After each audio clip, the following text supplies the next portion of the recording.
Store CRP ப்ராஜெக்டில் GST எப்படி calculate பண்ணுறதுங்கிறத பார்க்கலாம்.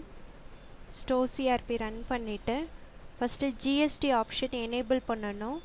யூட்டில்ஸில் போயிட்டு கண்ட்ரோல்ஸில் ஜிஎஸ்டி செட்டிங்ஸ்னு இருக்கும், அதை கிளிக் பண்ணோன்னா ஃபஸ்ட்டு ஜிஎஸ்டி எப்போ இருந்து ஒர்க் பண்ண போகிறோம் அப்படிங்கிற டேட் போடணும். ஸோ 01/7/2017 டேட் கொடுத்துட்றோம். நம்மளோட ஜிஎஸ்டின் நம்பரை டைப் பண்ணிடுறோம். நம்ம டீலர் டைப் ரெஜிஸ்டர் டீலரா அன்ரெஜிஸ்டர் டீலரா அப்படிங்கிற டீலர் டைப் செட் பண்ணிவிட்டு ஸ்டேட் செட் பண்ணிக்கிறோம். பண்ணிவிட்டு சேவ் பண்ணிவிட்டு கம்பெனி ஒரு டைம் செலக்ட் பண்ணிவிட்டு வந்துடணும். நெக்ஸ்ட்டு லெட்ஜர் க்ரியேட் பண்ணணும். அக்கௌண்ட் மாஸ்டரில் லெட்ஜர் க்ரியேஷன் போயிட்டு நான் எஸ்ஜிஎஸ்டிக்கு கலெக்ஷன் லெட்ஜர் க்ரியேட் பண்ணுறோம். எஸ்ஜிஎஸ்டி கலெக்ஷன் நேம் கொடுத்துட்டு அண்டரில் டியூட்டிஸ் அண்ட் டேக்ஸ் செட் பண்ணிக்கிறோம். யூஸ் ஜிஎஸ்டியான்னு ஆப்ஷன் இருக்கும், அது எஸ் கொடுத்துட்றோம். இங்கே இந்த லெட்ஜர் எதுக்கு யூஸ் பண்ணுறோம்? எஸ்ஜிஎஸ்டியா, ஸ்டேட்டுக்கா, சென்ட்ரல் ஜிஎஸ்டியா, இன்டகிரேட் ஜிஎஸ்டிக்கு யூஸ் பண்ணுறோமா அப்படிங்கிறத செட் பண்ணிவிட்டு அதுக்கான பர்சன்டேஜ் எவ்வளோங்கிறத செட் பண்ணிடுறோம். இதோட கிளாஸிஃபிகேஷன் செட் பண்ணிடணும். இதே மாதிரி சிஜிஎஸ்டிக்கு ஐஜிஎஸ்டிக்கு எல்லாத்துக்கும் லெட்ஜர் க்ரியேட் பண்ணிக்கிறோம். சேல்ஸ் லெட்ஜரும் ஒன்று க்ரியேட் பண்ணணும். லோக்கல் சேல்ஸ் அக்கௌண்ட்டுன்னு போட்டு அண்டர் சேல்ஸ் அக்கௌண்ட் கீழே யூஸ் ஜிஎஸ்டி எஸ் பண்ணிடுறோம். லோக்கலுக்கா இன்டர்ஸ்டேட்டுக்கா இந்த லெட்ஜர் யூஸ் பண்ணுறோம் அப்படிங்கிறத செட் பண்ணிவிட்டு பர்சன்டேஜ் செட் பண்ணி இந்த ஹெச்எஸ்என் கோடு வந்து நம்ம ஐட்டம் யூஸ் பண்ணலை அப்படின்னா மட்டும் இங்கே கொடுத்துக்கலாம், இல்லைன்னா இங்கே தேவையில்லை. கொடுத்து சேவ் பண்ணிக்கிறோம். அதே மாதிரி இன்டர்ஸ்டேட்டுக்கு ஒரு சேல்ஸ் அக்கௌண்ட் க்ரியேட் பண்ணிக்கலாம்.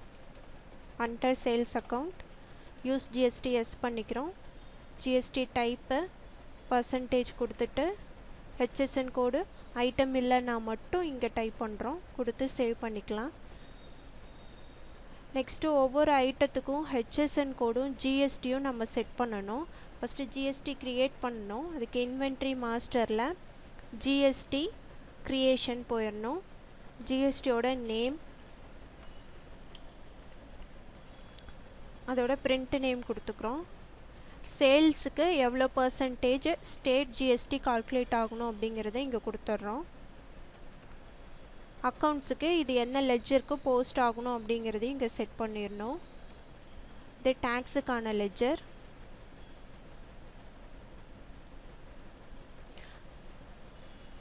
இது வந்து பர்ச்சேஸ் கால்குலேட் பண்ணும்போது எவ்வளோ பர்சன்டேஜ் கால்குலேட் பண்ணுங்கிறத செட் பண்ணிவிட்டு பர்ச்சேஸோட லெட்ஜரை சூஸ் பண்ணிக்கிறோம். இங்கே பெய்டோட லெட்ஜர் சூஸ் பண்ணணும். அதே மாதிரி சென்ட்ரல் ஜிஎஸ்டி எவ்வளோ அப்படிங்கிறத பர்சன்டேஜ் போட்டுட்டு அதோட டேக்ஸ் லெட்ஜரை செலக்ட் பண்ணிக்கிறோம். ஃபஸ்ட்டு சேல்ஸ் லெட்ஜர், அடுத்து சேல்ஸ் ரிட்டர்னுக்கான லெட்ஜர். இது பர்ச்சேஸு, சேல்ஸ் பர்ச்சேஸ் டேக்ஸ்க்கு எவ்வளோ அப்படிங்கிறத செட் பண்ணுறோம். பெய்டு. இது பர்ச்சேஸ் ரிட்டர்னுக்கான டேக்ஸ் லெட்ஜர் என்னங்கிறத செட் பண்ணிடணும். இன்டகிரேட் ஜிஎஸ்டிக்கு எவ்வளோ பர்சன்டேஜ் கால்குலேட் பண்ணுங்கிற பர்சன்டேஜ் கொடுத்துட்டு அதோட சேல்ஸ் லெட்ஜர், அதுக்கான கலெக்ஷன் லெட்ஜர், ரிட்டர்னுக்கான கலெக்ஷன் லெட்ஜர். இது பர்ச்சேஸ்க்கு எவ்வளோ பர்சன்டேஜ்னு கொடுத்துட்டு பர்ச்சேஸோட லெட்ஜர், பர்ச்சேஸோட டேக்ஸ் லெட்ஜர், இது பர்ச்சேஸ் ரிட்டர்னுக்கான டேக்ஸ் லெட்ஜர். செஸ் இருந்தால் செஸ் பர்சன்டேஜும் கொடுத்து அதுக்கும் லெட்ஜர் க்ரியேட் பண்ணி செட் பண்ணிக்கலாம். இப்போ சேவ் பண்ணிட்டோம்னா ஜிஎஸ்டி க்ரியேட் ஆயிரும். நெக்ஸ்ட்டு ஐட்டமில் நம்ம இப்போ க்ரியேட் பண்ண ஜிஎஸ்டியும் ஐட்டம்க்கான ஹெச்எஸ்என் கோடும் அப்டேட் பண்ணோம். அதுக்கு ஒவ்வொரு ஐட்டமாக போயிட்டு ஆல்ட்ரு பண்ணிகிட்ருக்க தேவையில்லை. யூட்டில்ஸில் போஸ்டிங்கில் மல்டி போஸ்டிங்னு ஒரு ஆப்ஷன் இருக்கும். அதில் நம்ம ஹெச்எஸ்என் கோடை டைப் பண்ணிவிட்டு ஜிஎஸ்டி என்ன பர்சன்டேஜ் செட் பண்ணுறோங்கிறதையும் செலக்ட் பண்ணிவிட்டு particular group, brand, model, rack இந்த மாதிரி ஃபில்டர் பண்ணிட்டோம் அப்படின்னா அந்த குரூப்புக்கு மட்டும் இந்த நம்பர் வந்து அப்டேட் ஆயிரும். நம்மளுக்கு இந்த நம்பரும் ஜிஎஸ்டியும் வந்து இப்போ குரூப் ப்ரைமரிக்கு வந்து எல்லாத்துக்குமே அப்டேட் ஆயிரும். போஸ்ட் அப்படின்னு கொடுத்துட்டோம் அப்படின்னா நம்மகிட்ட இருக்க எல்லா ஐட்டத்துலேயும் ப்ரைமரிங்கிற குரூப் இருக்க ஐட்டம் எல்லாத்துக்கும் போஸ்ட் ஆகிருக்கும்.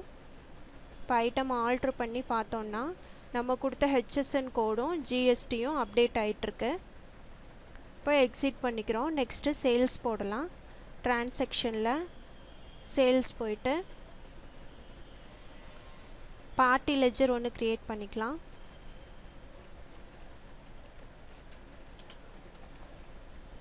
டெபிட்டர்ஸ் கீழே யூஸ் ஜிஎஸ்டி எஸ் கொடுத்தோம் அப்படின்னா பார்ட்டியோட ஜிஎஸ்டி நம்பரை டைப் பண்ணிக்கிறோம். அவங்களோட டீலர் டைப்பு என்ன ஸ்டேட் அப்படிங்கிறதையும் டைப் பண்ணி சேவ் பண்ணிக்கலாம்.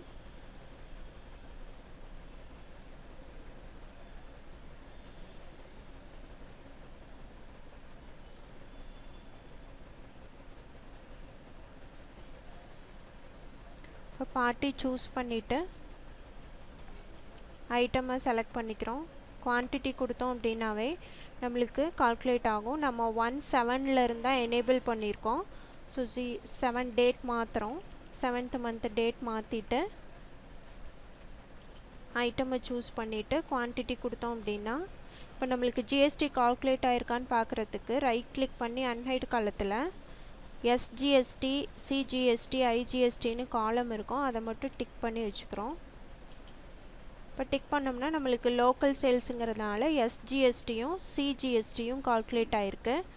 இதை அப்படியே சேவ் பண்ணிட்டோம் அப்படின்னா சேல்ஸ் பில் க்ரியேட் ஆயிரும். இதே இன்டர்ஸ்டேட்டுக்கு நம்ம போடணும் அப்படின்னா டேக்ஸ் டைப் எனேபிள் பண்ணணும். யூட்டில்ஸில் கண்ட்ரோலில் சேல்ஸில் போயிட்டு டேக்ஸ் டைப்பை டிக் பண்ணிட்டு வந்தோம் அப்படின்னா நம்ம சேல்ஸ் ஸ்க்ரீனில் டேக்ஸ் டைப் அப்படிங்கிற ஒரு ஆப்ஷன் வரும். அதில் லோக்கலாக இன்டர்ஸ்டேட்டாக அப்படின்னு சூஸ் பண்ணிவிட்டு அதுக்கப்புறம் சேல்ஸ் போடலாம். இப்போ இன்டர்ஸ்டேட்டுன்னு செலக்ட் பண்ணிவிட்டு ஐட்டம் கொடுத்து குவான்டிட்டி கொடுக்குறோம். ஐஜிஎஸ்டி கால்குலேட் ஆகிருக்கா அப்படின்னு செக் பண்ணிக்கலாம். ஐஜிஎஸ்டி அமௌண்ட்டுங்கிற காலமை டிக் பண்ணிவிட்டு இப்போ நம்ம 12% கொடுத்துருந்தோம். அதுக்கான வேல்யூ கால்குலேட் ஆகி வந்திருக்கு. கொடுத்து சேவ் பண்ணிக்கிறோம். இப்போ நம்ம க்ரியேட் பண்ண சேல்ஸ் பில்லை இன்வாய்ஸு பிரிண்ட் எடுத்து பார்க்கலாம். சேல்ஸ் டிஸ்பிளே போயிட்டு ஃபஸ்ட்டு பில் பிரிண்ட்டில் போயிட்டு ஃபார்மேட் நம்பர் 01B அப்படிங்கிற ஃபார்மேட் டிஃபால்ட்டாக ஜிஎஸ்டிக்காக போட்டிருக்கு. ஃபார்மேட் பி செலக்ட் பண்ணோம் அப்படின்னா நம்மளுக்கு ஐட்டம் என்னென்ன ஐட்டம் சேல்ஸ் பண்ணியிருக்கோம், எவ்வளோ ஜிஎஸ்டி அப்படிங்கிற டீட்டெயில் வந்துடும். எண்டில் கீழே ஹெச்எஸ்என் கோடு வைஸ் எவ்வளோ அப்படிங்கிற டீட்டெயிலும் சம்மரியாக இங்கே காமிக்கும். நம்ம இது லோக்கல் சேல்ஸ் போட்டனால சென்ட்ரல் டேக்ஸும் ஸ்டேட் டேக்ஸும் எவ்வளோங்கிறத இங்கே காமிச்சிருக்கு. இதே இன்டர்ஸ்டேட் பில் எடுத்தோம் அப்படின்னா இதை க்ளோஸ் பண்ணிவிட்டு 2ஆம் நம்பர் பில் பிரிண்ட் கொடுக்குறோம். ஃபார்மேட் 01B அப்படிங்கிறது சூஸ் பண்ணிவிட்டு பிரிண்ட்டு கொடுக்குறோம். இப்போ நம்ம ஐஜிஎஸ்டி இன்டர் டேக்ஸ் எவ்வளோ அப்படிங்கிறது சம்மரியாக இங்கே காமிச்சிருக்கு. இந்த ஃபார்மேட்டை நம்ம பில் பிரிண்டிங்க்கு யூஸ் பண்ணிக்கலாம். நெக்ஸ்ட்டு அக்கௌண்ட்ஸ் கரெக்டாக போஸ்ட் ஆகிருக்கான்னு செக் பண்ணோம். அக்கௌண்ட்ஸ் ரிப்போர்ட்டில் அக்கௌண்ட்ஸ் புக்கில் லெஜரில் போயிட்டு நம்ம பார்ட்டிங்கிறத சூஸ் பண்ணோம் அப்படின்னா நம்மளுக்கு எவ்வளோ டேக்ஸ் சேல்ஸ் அக்கௌண்ட் எவ்வளோ அப்படிங்கிறத டீட்டெயில் தெரியணும். சேல்ஸ்க்கு எவ்வளோ போஸ்ட் ஆகிருக்கு அப்படிங்கிறது லெஜர் வைஸாக எவ்வளோ போஸ்ட் ஆகிருக்குன்னு தெரியறதுக்கு டே புக் போயிட்டு ஸ்டைலில் டீட்டெயில் கொடுத்தோம் அப்படின்னா ஒவ்வொரு லெஜருக்கும் எவ்வளோ அமௌண்ட் போஸ்ட் ஆகிருக்குங்கிற டீட்டெயில் தெரியுது. ஜிஎஸ்டி கால்குலேஷன் கம்ப்ளீட் ஆயிடுச்சு. தேங்க்யூ.